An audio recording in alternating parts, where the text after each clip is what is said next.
Bonsoir, chers auditeurs. Bienvenue à ma chronique L'Antichambre Express. Ce soir, le titre de la vidéo est Monsieur Molson devrait-il remettre Serge Chavard à la barre du directeur gérant du Canadien de Montréal? Moi, je pense que oui. Oui, que M.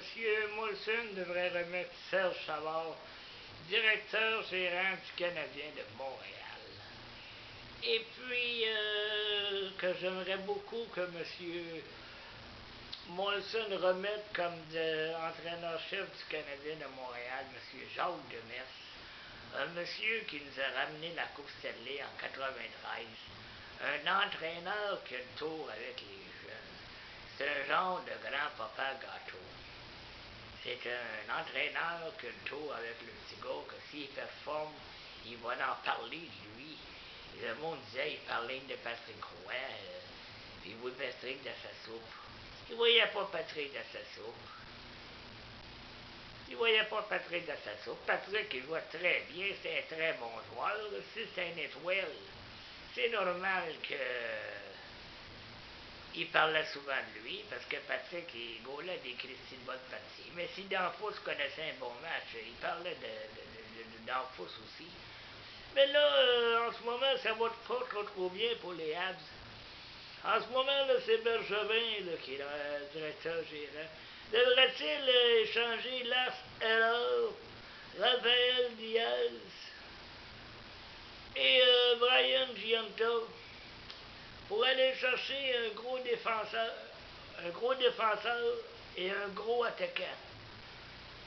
Un bon attaquant, un gars qui peut faire au moins 35 buts par saison dans la Ligue nationale. Une bonne saison de 35 buts au moins. Là. Un bon joueur. Puis un défenseur défensif qui ne causera pas des revirements.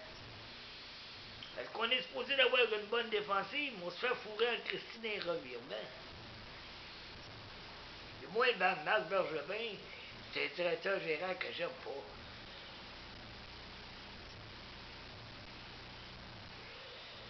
Quand a engagé ça, Brière, c'est un joueur que je savais qu'il ne performera pas. Que moi-même, je suis même pas un directeur gérant de la Ligue nationale. Puis j'aurais jamais engagé ce directeur, ce joueur-là. Je l'ai dit à mes chums, et les gars, ils disaient, ben non. J'ai dit, moi, il engage un gars fini, avec des vieilles jambes, mais si. Moi, je l'appelle Pépin Brière. Là, il joue au centre, il est supposé couper vers le centre pour aller au filet. Il a coupé une fois à Calvaire. On le voit plus couper. Il va se faire couper la tête ici. Il va pas être de la merde, il est fini. Il est tout petit, ce joueur-là. Il est rendu à 38 ans. Il est fini, ce joueur-là.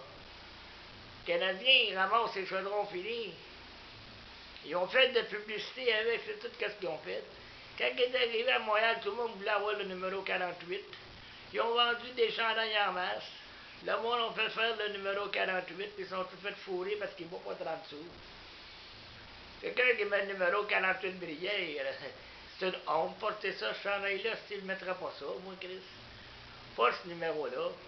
Pourtant, c'est un gars qui aime le CH, mais Brière, je veux pas l'avoir, jamais son numéro. Puis là, en ce moment, on a Alex Galchenyuk qui nous manque en Béra.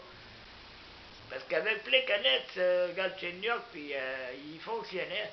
Et là, les bourgs, j'étais écœuré de loin dans le décor, qu'il collait donc dans les astrales, qu'il fasse donc jouer White un peu. Qu'il fasse donc jouer White, aussi. Il est bon, White, qu'il le fait jouer. C'est un joueur robuste. Et Bouillon, on fait 2 games qu'il ne joue pas, il est temps qu'il le fasse jouer, aussi. Francis est capable de jouer robuste, puis il ne cause pas des revirements, si. Voyons donc, Calvaire. Ça se fait-tu, si, cette affaire-là? Le Canadien de Montréal tombé moi de même. C'est effrayant. Puis là, ils vont se défouler sur Price. C'est pas Price, si, Goldbank, il ne faut pas tout arrêter, ce joueur-là, Maudit Calvaire. Là, il panique pour les Olympiques. Ça va nuire à ces Olympiques. Parce que là, il connaît une mauvaise séquence. Il s'est fait enlever d'un filet. Il ne s'imposera pas pour les Olympiques. Aux Olympiques, il ne sera pas quelle équipe perdante, il va être quelle équipe gagnante. Avec les meilleurs. Il va bien gauler, il va avoir une bonne défensive en avant de lui, puis il va avoir des bons joueurs aussi. Des joueurs qui scorent au moins, aussi. Pas des joueurs aussi qu'on a besoin à faire un but dans une partie, puis qu'on a lancé 13 lancés quand l'autre lancé ne lancé 45 dessus. C'est boire aussi, réveillez-vous là. En tant que fans aussi, c'est pas le temps de salir le gars. C'est un bon gardien qu'on a là. Moi, je trouve que c'est de la méchanceté, des fois, dans Facebook. Là, ça renvoie des ballons de plage, puis tout ça, de cette cochonnerie, pas possible. Pour 2 matchs, que le gars s'est fait enlever. Mais ils l'ont enlevé, mais pour rien, si. T'enlèves le gars-là, quand tu vois que les joueurs ne fonctionnent pas, puis tu laisses pas le gars se faire démolir dans le goal pour rien. Il a bien fait de le sortir. Puis Mouda, il n'a pas fait bien mieux. Si on s'est fait démolir la même crise d'affaires. Fait que Chris, c'est ici le Canadien de Montréal. On est poche. On n'a pas 30 sous. Toujours les mêmes qui fonctionnent. Des gars comme Markov, ils ont peut-être des ennuis. Il faudrait qu'ils en parlent, là, parce qu'ils jouent pas bien, les ici. Ils jouent pas comme d'habitude. C'est souvent, lui, il est trop fugueux. Là, il est fou comme demande parce qu'il est accepté aux Olympiques, je ne sais pas, mais tenez-les un peu à l'est parce qu'il cause des revirements. Fait que mes vidéos se terminent là-dessus. Marc Bergevin devrait-il congédier et Serge Savard devrait-il reprendre les rênes? Merci.